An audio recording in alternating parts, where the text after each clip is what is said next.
Hello everyone, bakit nga ba tayo binibigyan ng warning ng mga Chinese at Amerikano?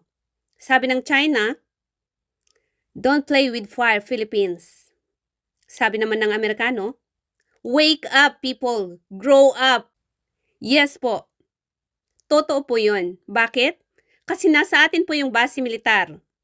At nilagdaan po ni Marcos yung EDCA na nagpapahintulot na gamitin ang base militar ng Pilipinas laban sa ibang bansa.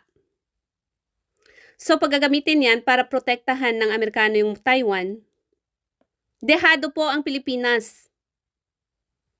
So, pasasabugin din at ang Pilipinas. At syempre, ibig sabihin nun, parang kakampi natin ang mga Amerikano. At hindi lang po Pilipinas ang maaagrabyado, kundi lahat po ng OFW na more than 150,000 sa Taiwan.